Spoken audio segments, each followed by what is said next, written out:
Bhagavate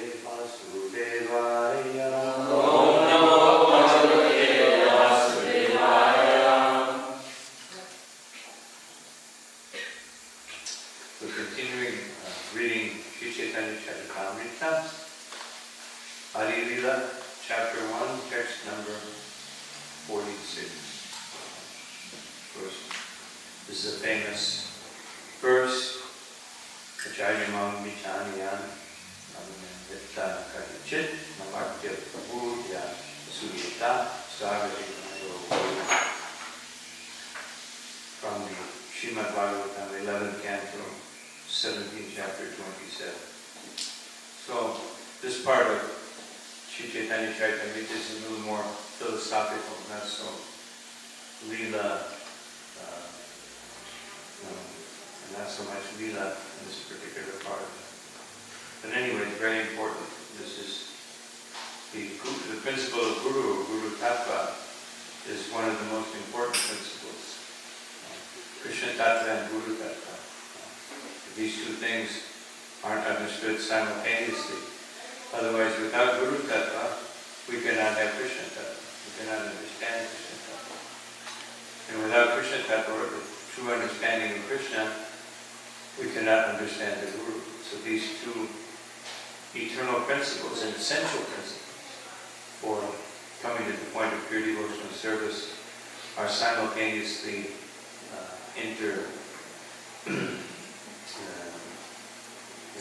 they feed one another. They're interspersed. So we're on the last paragraph of this verse. Just to give a quick summary for those who may not have been here previously, this particular purport, which is a very important purport. It's actually, as far as I remember, a longer purport than the purport which was written by Srila Prabhupada, and the other purport in the 11th canto was written by the servants of Srila Prabhupada. So Srila Prabhupada says that the spiritual master, first important point he mentions, the spiritual master is not an enjoyer of facilities, but like a good parent, that the spiritual master takes care of the disciple, and the disciple, out of gratitude, offers some service. And then Srila Prabhupada makes the point that the spiritual master may come from any sector of society.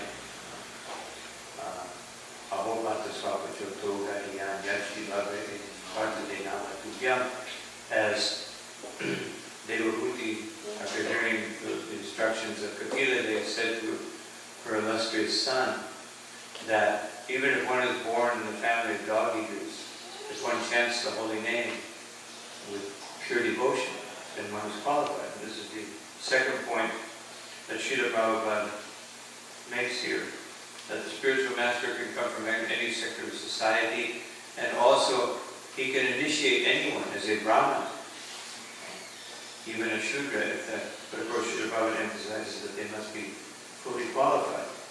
Then he says something very interesting, which I'll read just to read into view. Only out of his immense compassion does the personality of Godhead reveal himself as the spiritual master. Therefore, in the dealings of an acharya, there are no activities but those of transcendental loving service to the Lord. So here, in the Puranas, it's stated that the opportunity to meet a spiritual master, a bona fide spiritual master, is like a tortoise swimming in the ocean and just coming up for air at one particular point where there's a neem log floating in the ocean, and there's a hole in the log, and the tortoise's head comes up with that hole. Taking into account that neem trees generally don't rot and fall into the ocean, nor are they even near the ocean. So that is the probability. So therefore, Srila Prabhupada emphasizes that point by saying that it is an immense demonstration of compassion of the Lord that he takes the position. Otherwise, he empowers someone to be his representative. So therefore, otherwise, the point is that Srila Prabhupada is making, don't take it cheaply, that this opportunity to take shelter of Krishna through his devotee is a very special brand of compassion that the Lord is offering to us. And then In the next paragraph, Srila Prabhupada says that the spiritual master is the Supreme Personality of Godhead Servitor, meaning that as we say, and Srila Prabhupada, I think he says it here in one of these places here. He says, oh, maybe that's farther down. So, spiritual master is known as a Acharya, influenced by envious temperament. Many people criticize. Of course, Srila Prabhupada is writing this in the midst of some difficulties with his god brothers. So therefore, we see this point again and again throughout the Adi Lila. Not so much in Madhya Lila, but throughout Adi Lila, because Srila Prabhupada was translating this right at the point where he took the name Prabhupada. And therefore, because he took the name, accepted that the devotees would call him Prabhupada, that's when he was getting his heavy criticism from certain god brothers, that why have you taken the name Prabhupada?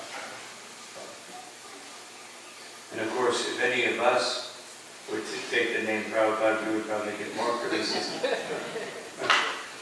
That's for sure. And then Srila Prabhupada emphasizes that the disciple should worship the spiritual master as God, although the spiritual master should never think he's God. Of course, that actually happened in the movement right around this time also, 1971. Some devotees, they declared that Srila Prabhupada was God. They started preaching that way. And they started dressing in black dhotis. And this actually happened in our movement. Where Prabhupada said, in the beginning he said, because Prabhupada is so merciful. He said, if they come to your temple, try to encourage them not to preach this philosophy. Prabhupada didn't. First he didn't. Then when he saw that they didn't listen, then he got very heavy. He said, they're not allowed to visit the temple. They realized their mistake. Few devotees apologized, came and surrendered to Srila Prabhupada. Immediately Prabhupada said, okay. Sometimes in our movement, even with being managed by GPC, or any time there's a committee or a national board or whatever, boards or committees and groups, they have a tendency to be a little heavy and harsh because they have to deal with rules. For Srila Prabhupada, we can see that he was never, even one devotee who actually sold one of our temples before Prabhupada put into place strict rules for making sure that he sold the temple property and took the money. And Prabhupada got angry and said that we should sue him. But then the next day Prabhupada said, no, we should not. And Prabhupada said, Krishna will correct him from within the heart. And that he sold the temple. That's a pretty serious thing. And then another devotee in the same place took a restaurant. It was a restaurant, he started the restaurant with his own money. Then he had a disagreement with the temple president. And he took the restaurant. And Prabhupada said the same thing. Prabhupada said, you can get a lawyer. And then the next day Prabhupada said, no, it is not worth the spiritual life of the devotee. One restaurant. So this was Srila Prabhupada's immense compassion. Of course, we can't imitate that. But even in our own dealings, we should at least not condemn people eternally. There shouldn't be. We preach against this principle, which some religions uphold, that there's eternal condemnation. When we see that someone has learned from their mistake, we should try to be compassionate and merciful to that devotee. Not just condemn them for time immemorial. So now we come to today's readings. I'll begin. The real Vedic philosophy is Achintya Veda Vedatattva, which establishes everything to be simultaneously one with and different from the personality of Godhead. Sri Bhagavatam Das Goswami confirms that this is the real position of a bona fide spiritual master. and says that one should always think of the spiritual master in terms of his intimate relationship with Mukunda, Sri Krishna.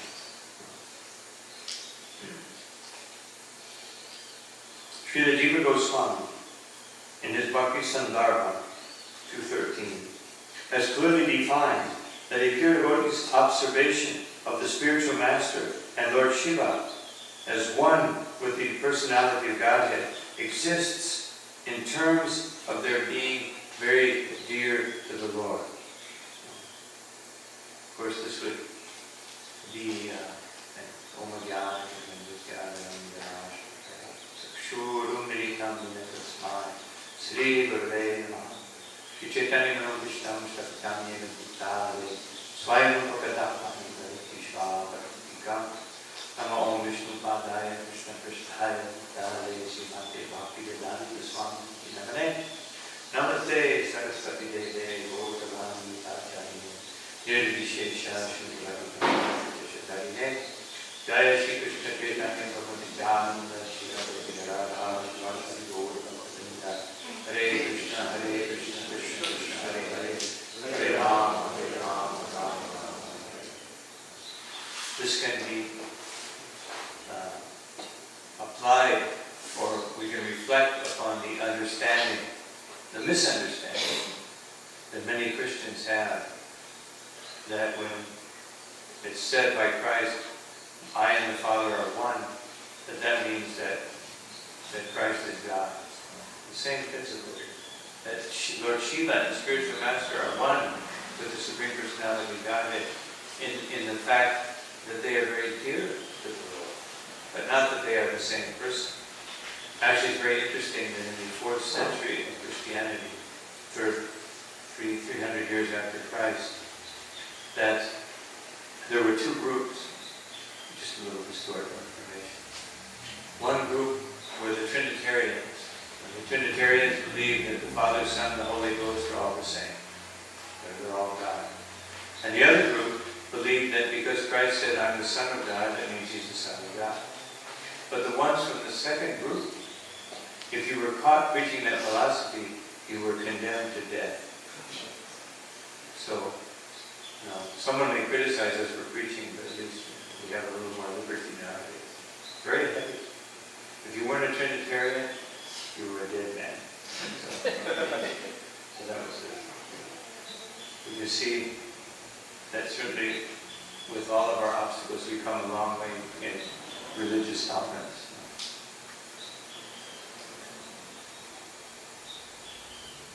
Following in the footsteps of Sri Raghunath Goswami and Sri Jiva Goswami, later acharyas like Srila Vishwanath Chakravarti Thakur have confirmed the same truths. In his prayers to the spiritual master, Srila Vishwanath Chakravarti Thakur confirms that all the revealed scriptures accept the spiritual master to be identical with the personality of Godhead, because he is a very dear and confidential servant of the Lord. Now, who knows where that is from? Especially those who don't come from Bhagavatam. Sakshat Harivare, Samasta Shastra, all the Shastras is confirmed that Harikvena, that there's no difference between the spiritual master. For Srila Prabhupada, every time he explains that point, he says, of course, this does not mean that the spiritual master is God. Because, of course, Prabhupada, as I just explained, because that happened in the movement, Prabhupada was very careful that never... there's a tendency, when anyone disappears, that they become deified, overly deified sometimes. All of a sudden, all these new stories start coming out.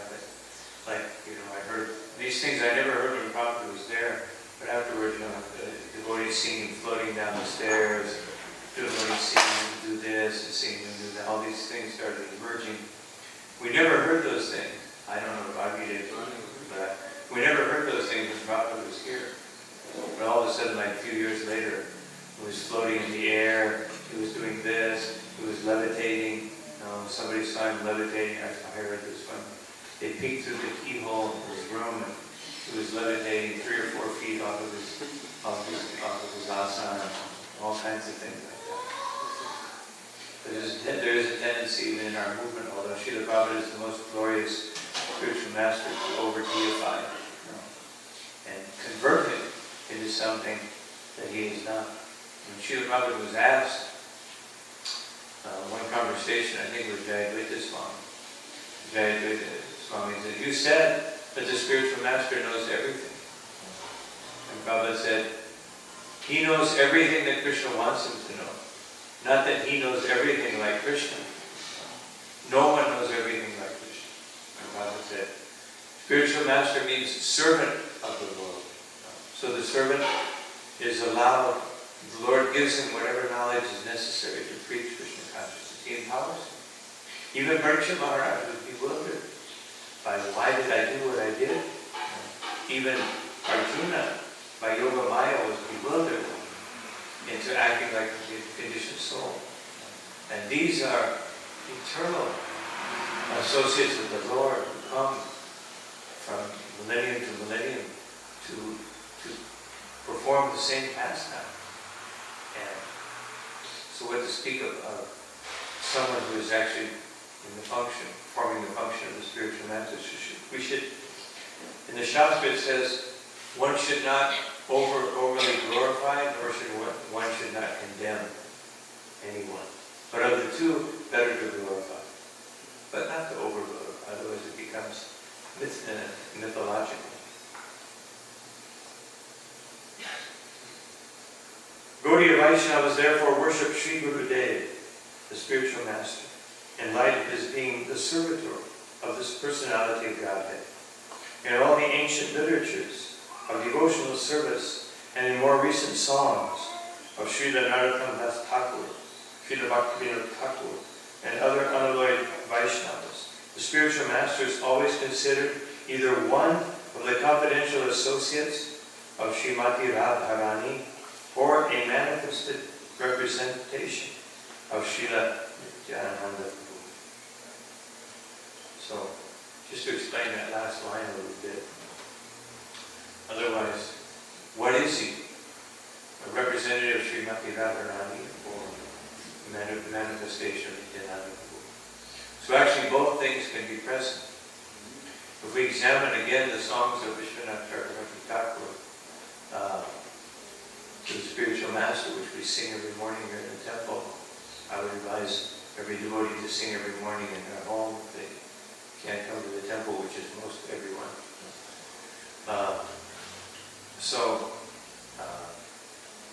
We sing in the 6th line that the spiritual master is making all kinds of tasteful arrangements for the pastimes of Shishi, for the gopis, assisting the gopis in their assistance to the divine couple.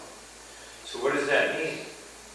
That means that one time one devotee said this, and Srila Prabhupada approved of it, that by serving Sri Chaitanya Mahaprabhu in his Sankirtan movement, and Chaitanya Mahaprabhu is Radha and Krishna combined, then anyone who makes tasteful arrangements for the continuation of the Sankirtan movement of Sri Chaitanya Mahaprabhu is in this position of being an intimate servant of Shri Radha and Krishna. Because Shri Radha and Krishna, in their external mission, are spreading the holy name of Krishna in the form of Sri Chaitanya Mahaprabhu and his associates and his followers. So those who make arrangements, Srila Prabhupada in the Nectar of Instruction, he says, he gives a very pragmatic definition of a uttamadikari.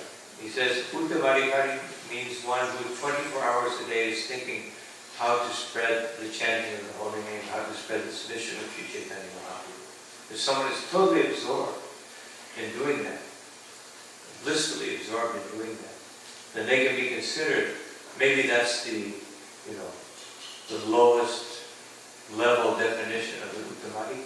But Srila Prabhupada was very practical. And he took that verse, Now, of course, if we go into the verse, that a devotee should be free from all tendency to criticize and blaspheme. Ninda adi, which means, ninda means to criticize, and adi means criticize, blaspheme, and have any negative opinion about anyone. Srila Prabhupada many times told his disciples that actually, I have no negative opinion. It's just that it's my duty to correct you. Not that I have some negative opinion of any devotee or disciple. On the contrary, an uttamadhikari can only see the good in people. But to bring out that good, sometimes they have to descend to the madhyam platform and chastise or criticize the disciple. And therefore we should be very happy to have such criticism. This is a very important principle in devotional service. That we should be very happy to be chastised. Generally it's just the opposite. We're very happy to be glorified and very sad to be chastised. Our false ego kicks in. So, when the spiritual master is, like in the case of Shamananda Prabhu, that Shamananda Prabhu actually was initiated directly by Srimati Radharani. But his initiating spiritual master was initiated into the service, Gopi Bhava, by Srimati Radharani. But the spiritual master thought that Jiva Goswami was teaching him something, doing something weird, giving him some new tila, giving him some new name. So there was actually a trial. Jiva Goswami was put on trial. Sometimes we may think that, I'm being questioned for something, but if Jiva Goswami can be questioned, what to speak of ourselves? And of course it was found out that actually this was the desire of Srimati Radharani to reveal herself to Shamananda Prabhu. So, the point is that, to be, in this sense, one of the confidential associates of Srimati Radharani, generally speaking in our line of disciplic succession, that the great acharyas, which are all mentioned, there are many acharyas that are not mentioned. There are many disciples of those personalities in our line who are not mentioned, who may have been spiritual masters. Because they may be in this other category. They may be representatives of Nityananda. Otherwise, they may be sadhakas who take the position of the spiritual master. And they are to be respected equally. Sri Guru is always to be respected equally. But they may be ascending to the spiritual platform, or having just ascended to the spiritual platform. And therefore they may be on the madhyam platform still. And so they're representatives of Nityananda. So both things are possible. Therefore Srila Prabhupada, even before, we can see that Srila Prabhupada anticipated by Krishna's inspiration. He wrote these purports in 1971, 1972, maybe 1970, certainly 1970. So, but he was actually anticipating Krishna within the heart. Srila Prabhupada was anticipating the situation we have now, where it's not like in our parampara where you have, Narayana Das Thakur and Vishwanath Chakravarti Thakur, and they're all manjaris or gopis. But nowadays, and even before nowadays, even previously, there were devotees who were simply strict sadhakas, and they taught others the science of devotional service. This is what we have. And then there's the acharya, like Srila Prabhupada, or Srila Bhaktisiddhanta Saraswati Thakur, or Srila Bhaktivinoda Thakur, or so many up the line of disciplic succession, who are the topmost acharya, and they may be eternal associates of Srimati Radharani, who have come to bring the perfect message and to make the proper adjustments for devotional service to continue in a meaningful way. So both things are there, and that's what Srila Prabhupada said. So this principle of Guru, which is being emphasized in this verse and throughout this chapter. This chapter is called the Spiritual Masters. So why is it called Spiritual Masters? Because there is the initiating spiritual master and the instructing spiritual master.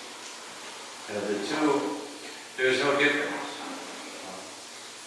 In one sense, there's no difference. In another sense, there's a difference. Again, we apply the principle which we just read, Achintya Vedha Vedatattva.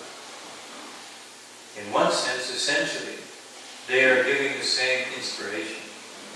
In another sense, Srila Prabhupada said you can only have one initiating spiritual master and you can have unlimited Shiksha Guru. So, in one conversation, Srila Prabhupada said one should not become a Shiksha Guru if one has a difference of opinion with the Diksha Guru. This different opinion may even be in details. When Srila Prabhupada was leaving for India and he had his heart attack and was leaving for India to recover, he was thinking, maybe I will never be able to come back. And the devotees asked him that, very tears in their eyes, Prabhupada, if you can't return, maybe one of your godbrothers can come. And Prabhupada, he said, yes, but then after a few minutes, he said, actually, this is not good. Because if they say one word differently, then everyone will become confused. So, even in the details of devotional service, if someone is going to become a Shiksha Guru of someone else, they have to be in agreement with the Diksha Guru. Otherwise, it will create chaos. And I one time, right after Srila Prabhupada's disappearance, I visited one of his godbrothers. Many devotees were going. And one devotee asked a question. I found this very interesting. One devotee asked a question, and that godbrother gave an answer. And then the devotee said, but Srila Prabhupada said something different. He said like this. Of course, first he said, then why did you ask me? If your guru said this, but he said, whatever your guru has told you, that is what you have to do. So, this is the proper principle of Shiksha. So the Shiksha Guru and the Diksha Guru are the same in the sense that they're giving the same transcendental message. But if one is going to act as Shiksha Guru, one must be in... Even if one may somehow or another disagree with one detail, before the disciple one should never manifest such disagreement. Otherwise, it cannot be a proper Shiksha Guru. Prabhupada said, a Shiksha Guru who is acting contrary to the Diksha Guru is a demoniac tendency. One being that elevated, to act in that way is improper. To act against the principles of the Diksha Guru. But Sri Chaitanya Mahaprabhu, he demonstrated this. Later on, everyone here will read in the next this volume, 7th chapter of this Adi Lila. Sri Chaitanya Mahaprabhu is in Varanasi and being attended to by Chandrasekhar Acharya and Papa Mishra. And then the Mayavadi sannyasis are criticizing Mahaprabhu, that he's dancing and chanting with fanatics. That was told to him. When Chaitanya Mahaprabhu finally agreed, because Papa Mishra told him that, my dear Lord, we cannot hear this criticism anymore. If you don't go and meet with these Mayavadis and straighten them out, or more or less paraphrasing, then we will have no choice but to go to the Ganga and end our lives. We cannot hear this criticism against you. And so Chaitanya Mahaprabhu, because his devotees were becoming disturbed, he agreed. Otherwise, he had no interest in meeting with the Mayavadis. Just like I have a program coming up next week with all kinds of different religious everybody, international convention of the Mayavadis and who knows what else, shamans, and maybe a few priests and rabbis. So I had to sit there with the Mayavadis and listen to them. Actually, Srila Prabhupada, one time in one of the first Panda programs Prabhupada went to in Bombay, there was Prabhupada and 6 Mayavadis. Or maybe some of them were Brahmavadis or something else. So one of them spoke.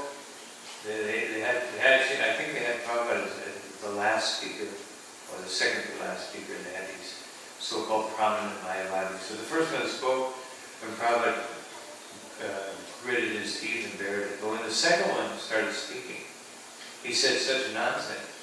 And Prabhupada told Brahmananda, he said, stop him. Brahmananda didn't know what to do. He was supposed to tackle him. Brahmananda was used to that. Prabhupada said something, he took it literally.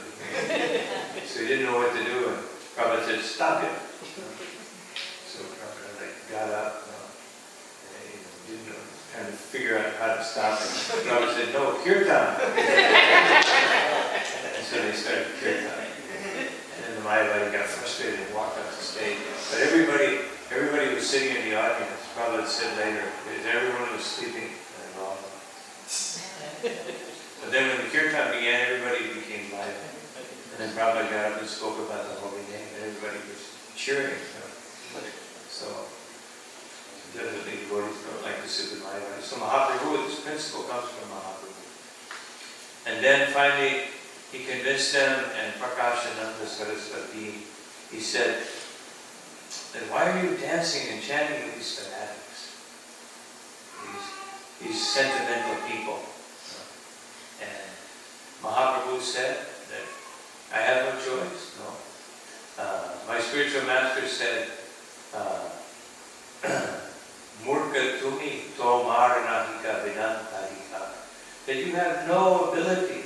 You're a fool. You have no ability to understand Vedanta. Krishna mantra japa sada e mantra sa. That just chant this Krishna mantra, which is constantly japa sada, chant it constantly. E mantra sa. This mantra, this Maha mantra, is the essence of all mantra. So Mahaprabhu showed the principle of obedience to the spiritual master is above everything else. Even Mahaprabhu, even he said afterwards, he said, then my spiritual master taught me another mantra. Haranam, Haranam, Haraname, Kevaram, Karo, and then he said, but then, as I began to chant the Maha Mantra, I was wondering, I was thinking, what has my Guru given to me? Now, every time I chant this mantra, I start crying and shivering and speaking like a madman. I lost all my composure. Otherwise, he's saying, sarcastically, that all this Vedanta knowledge is not working because I'm forgetting all my Pandit studies, and I'm just acting like a madman. I'm not the serious Pandit anymore. And then he said, so I went to my spiritual master, and he smiled and he said, very good. You're very fortunate that the Mahamantra is having this effect. Otherwise, Srila Prabhupada translated that verse in that way to give us encouragement. That generally speaking, that doesn't happen. Just like one lady, or one girl at that time, probably a lady now, probably an elderly lady now, wrote to Srila Prabhupada and said that I don't know what's happening. I've been chanting for 6 months and I still get sick.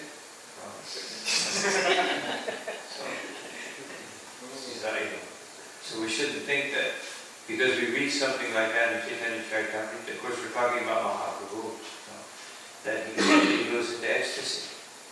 Because that's what he came for. He came to experience the ecstasy of Krishna in the form of a holy name. So naturally, he immediately experienced that. But his spiritual master instructed us, Sri Ishvara-Puri, that you are very fortunate. Otherwise, those who are not so fortunate, they cannot perceive the Mahamantra with that degree of absorption. Like us, we have to chant, we have to become free from offenses, and we have to become free from all negative tendencies. And we have to become absorbed in Krishna consciousness. And then the Mahamantra will have this kind of an effect. That's when it will have an effect. Otherwise, just like it says in the second canto of Bhagavatam, that those who have a steel-framed heart, or a stone-like heart, they can, even if the transcendental symptoms appear, we can understand that the Mahamantra is not fully manifested. And of course, there's two ways to understand. Srila Prabhupada in Bhagavatam, he translates it that way. But in Chaitanya Charitamrita, he translates it differently, that particular verse. And he says that even if by chanting the holy name, these things do not appear, then it means that your heart is steel-framed, or like stone-like heart. Which means that we should not become disappointed, we should be encouraged to become more serious in our chanting, more serious in our process of Krishna consciousness. So, this was Mahaprabhu's example of dedication to the spiritual master. In the Mahabharata, there's one story of Daumya Rishi. Daumya Rishi had 3 disciples. I can't remember their names. But the third disciple, each one of them he gave a test. And it was a very heavy test.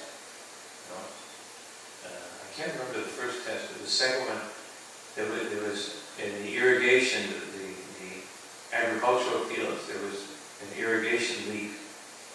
And so he told the disciple to stop the leak.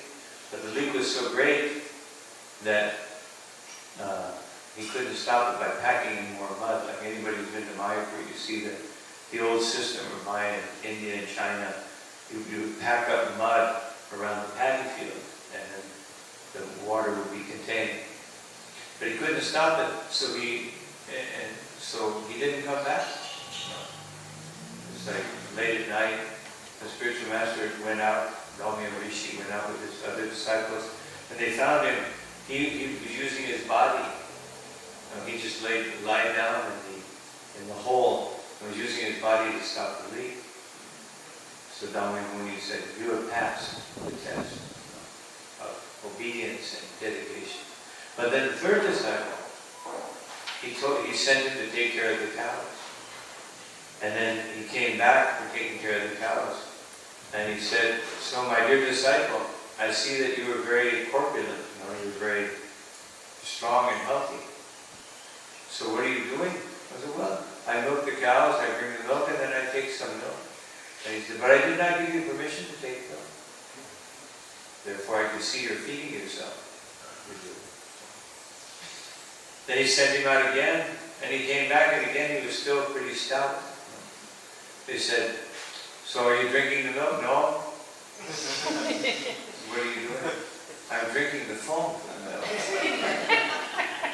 And he said, I did not give you permission to drink the foam from the milk. Go back, take care of the cows, and be obedient. So we went back, and he couldn't take the foam, he couldn't take the milk, he was getting hungry, starving. This thing would go out for several days, it was like daily basis. So then he got so hungry, he couldn't stand it anymore. And there were some arka leaves on the ground. Arka is poisonous. So he ate the arka leaves, and he became blind. And then he was walking through the forest blind, and he fell into a well. And so he didn't come back. So these Daumya Rishi went out with his disciples, and then they heard some, help, help.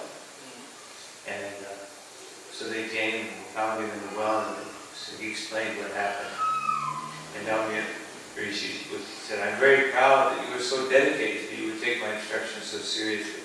But now, please, I will request that the Shrini Kumar, that they give you some medicinal herb to cure your condition. And so he went to the Ashwini Kumar, and they glorified him for his dedication to the spiritual master, and then they created this herbal cake.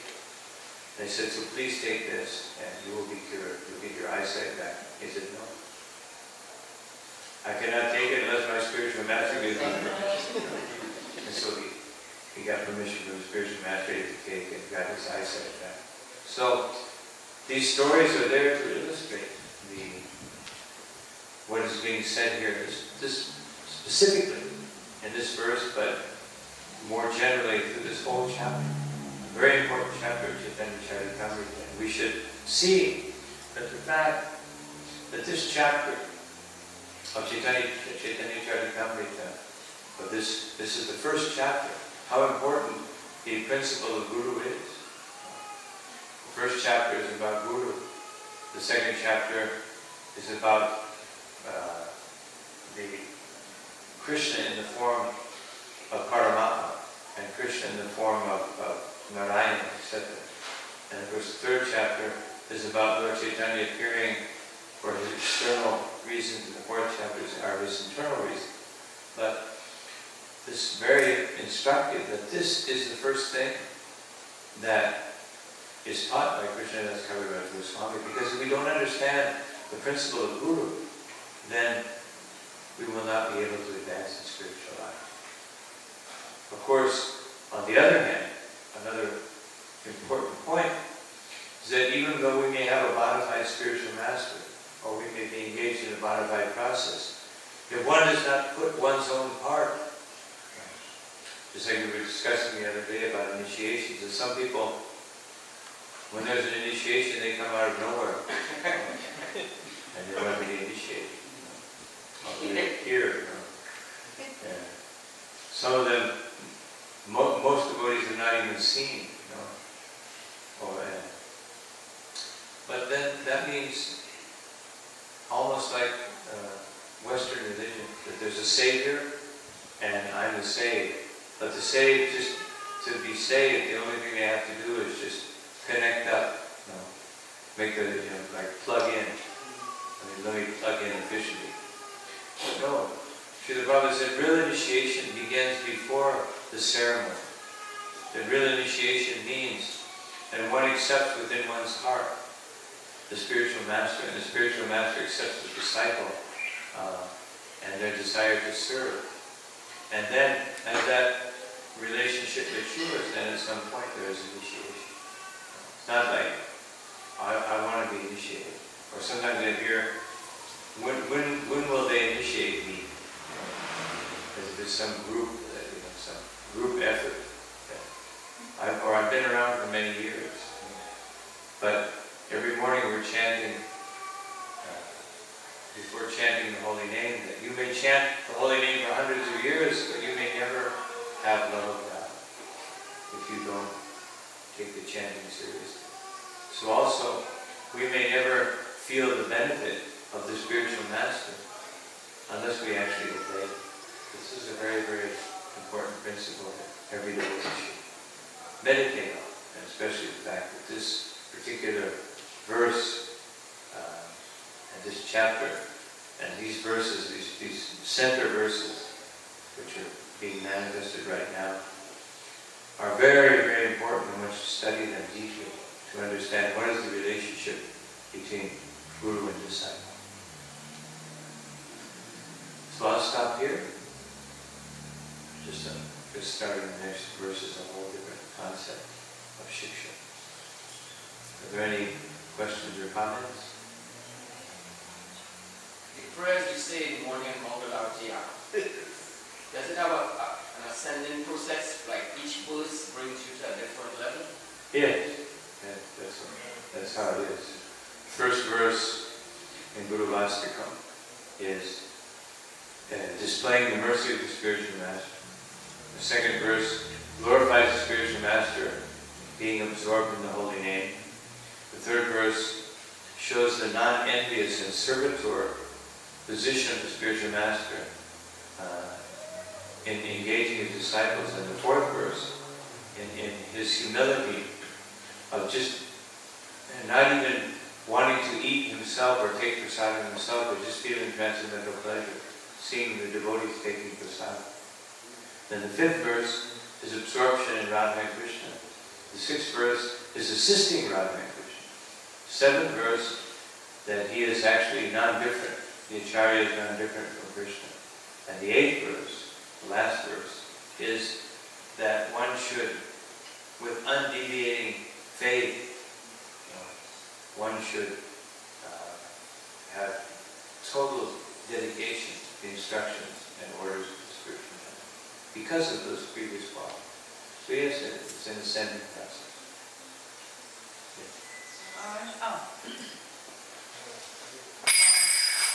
Our ISKCON society is set up in such a way that the spiritual master, the Diksha Guru, is not physically present all the time. So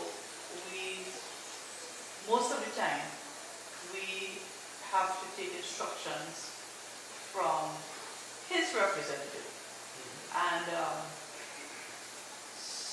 most of the time, we see that we don't see that this is in parampara.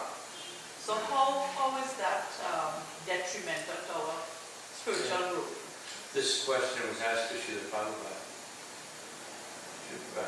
One devotee said, Srila Bhagavatam, I've only seen you once in my life, this is the second time. So how am I supposed to get instruction? And Prabhupada said, temple president, he is guru. And so, meaning that even though temple president, head Brahmin, head Pujari, Sankirtan leader, whatever position someone may hold, that there's the authority of the parampara. Even as I've mentioned many times, Sanatana Goswami recognized the authority of Krishna in the king, in Hussein Shah, who was famous for knocking down temples. But Sanatana Goswami saw in him the manifestation. So in the very least, that aspect of management, the management tattva, just like Pitu Maharaj, he is the incarnation of the Lord for management, otherwise running a kingdom, the Kshatriya principle. He's empowered Shakti Vaishnavata to show that principle. So that same managerial principle is part of the parampara, which is why Krishna mentions very early in Bhagavad Gita, Evam parampara praktam imam raja shayukidu, that the Rajarishi, because we have our Rajarishi here, the Rajarishi is also, has to preserve the parampara by making sure that the kingdom is functioning properly and that persons are preaching, that the Brahmins are being protected and properly cared for. So this is also parampara. So even though one may have a purely managerial position, it may not even be, like in many temples, sometimes the temple president is a 2 or 3, 4-year devotee in new temples. I've seen in many in India sometimes very, very young devotees in charge of the temple. And also in Russia, they have so many temples that have 20, 24, 25-year-old temple president. Some new plays, they have like 80 temples in Russia. More, like every 2 or 3 weeks a new temple. So some young devotee, they may not be so expert in the philosophy, they certainly may not be on the level of the Diksha Guru of that person, spiritually speaking, but they have the authority. So at least the authority principle, that's also a parampara principle. Not like all parampara only means like esoteric pastimes of Radha and Krishna, and everything else is some other category. But parampara mostly means telling the disciple what to do. That's the essential principle of parampara. Actually, in Chaitanya Charitamrita it says that the guru principle, that the guru, or the taking instruction from the guru, is the active principle in spiritual life. Yes? What is the difference between a self-realized soul and a devotee? Is there any difference between a devotee and self-realized soul? Well, devotee, ultimately no. But, the devotee, the word devotee or Vaishnava covers a broad spectrum. Otherwise, in the ultimate sense, we may see everyone as a Vaishnava because they're all related to Krishna. Ultimately, everyone is a servant of Krishna. So ultimately, everyone is a Vaishnava, essentially speaking. But Chaitanya Mahaprabhu defined Vaishnava in three successively increasing ways. First, someone who chants one time the holy name properly, which means without offenses, like Ajami. Second, the Madhyamadikari. The first category, someone may come to Krishna consciousness and be attracted for some time and then they'll go away. In the second case, where one actually becomes a Madhyam Vaishnava, then very rare that they would ever go away. And they're usually very fixed up in the rules and regulations. And then the topmost, who's the real Vaishnava, the topmost Vaishnava, is Madhyamadikari, who always is so powerful that inspires others to think of Krishna, even just by seeing.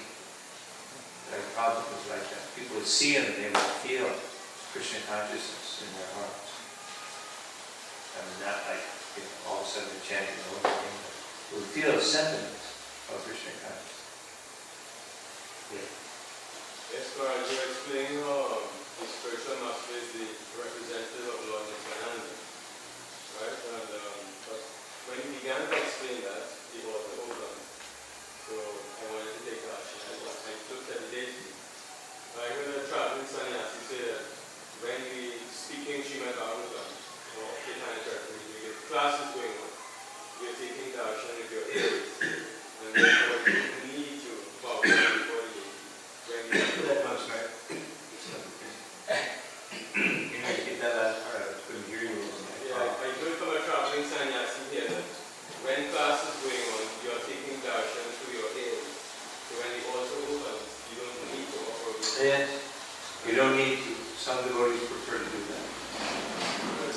So, if one, it actually, I mean, ultimately, it's not a mechanical thing.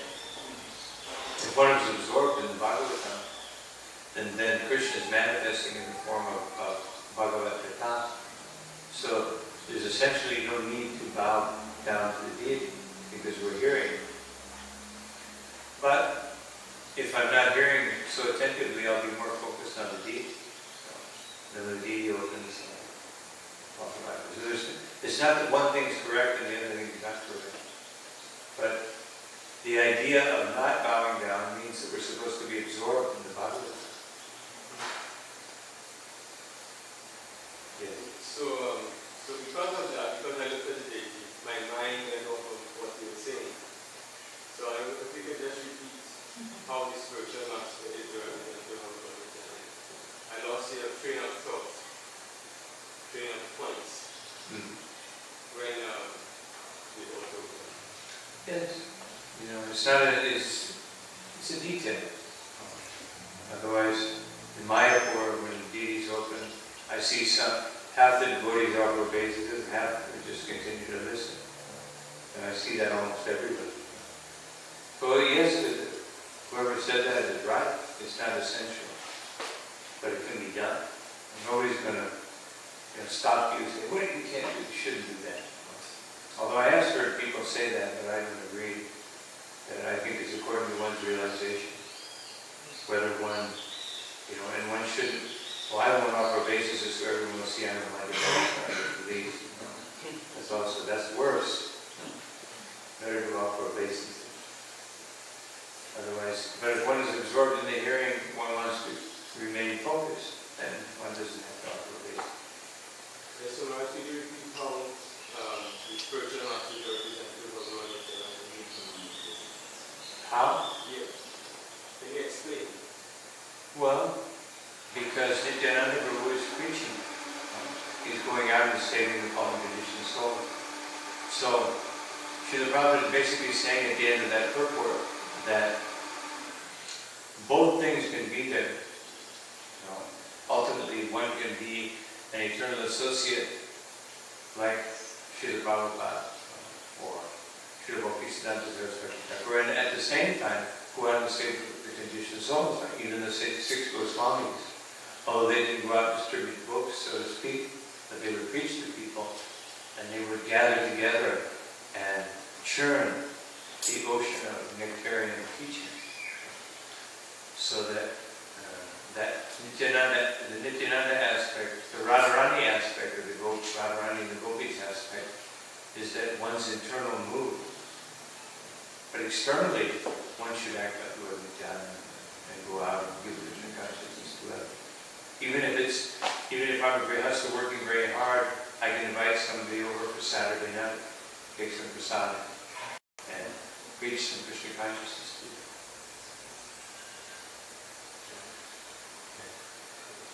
Lord Nityananda Prabhu is also said to be the original spiritual master. Yeah. And when Chaitanya Mahaprabhu started the Sankirtan movement, he ordered Lord Nityananda to preach. Preaching the Gita. Yeah. Actually, Nityananda wanted to go to Gujarat before He wanted to stay with Mahaprabhu. he wanted to stay with him. He said no.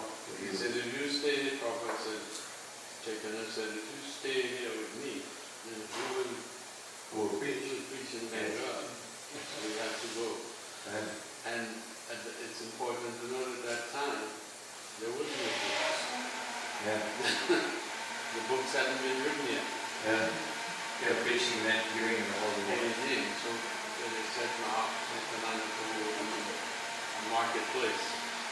Yeah. Surabhi couldn't. Yeah. So the spiritual master is a representative. Yeah, he must be. Of course, some spiritual masters may have 2 or 3 disciples, like Lokanath Goswami, who just had Narottam, and that was it.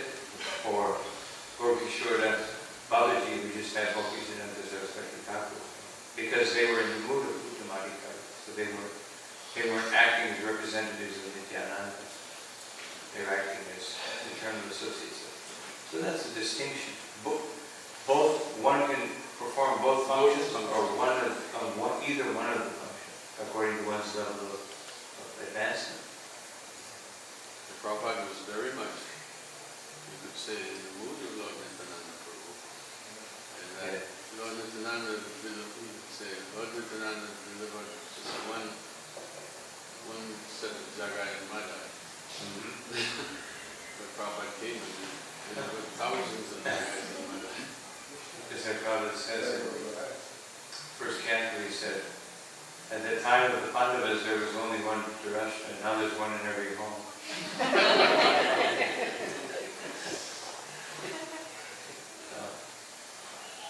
Yes.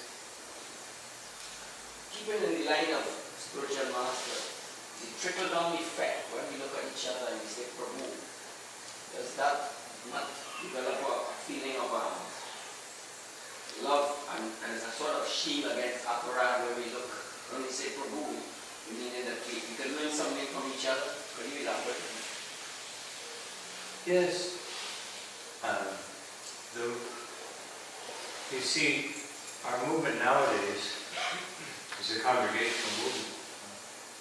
So naturally speaking, we need to preserve a core of very strict devotees to inspire those who actually want to be very strict. And at the same time understand that when people come from a congregational environment, then it's harder for them to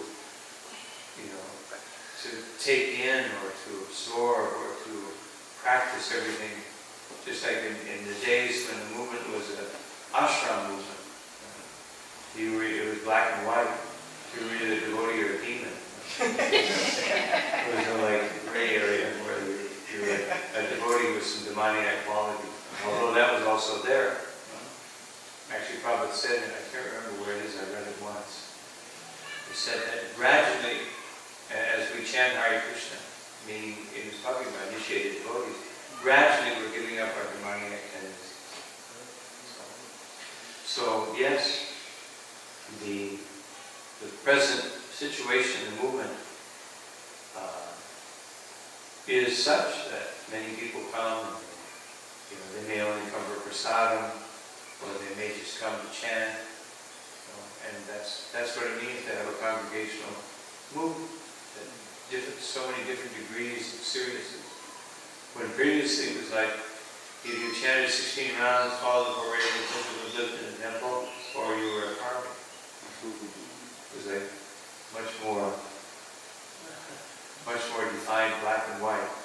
But now it's a whole different, many different spectrums of people and devotees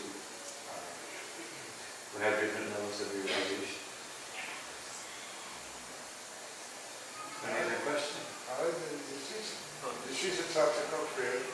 What should be one's attitude? Because it's very deep.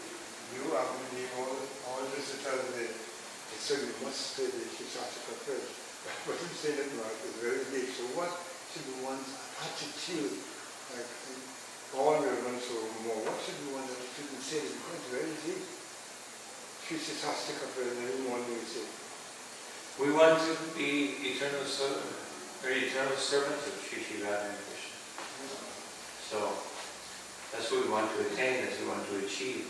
But that may take some time. So therefore, those devotees who inspire us, we should try to take that inspiration. So on that note, we'll end for today. Thank you very much.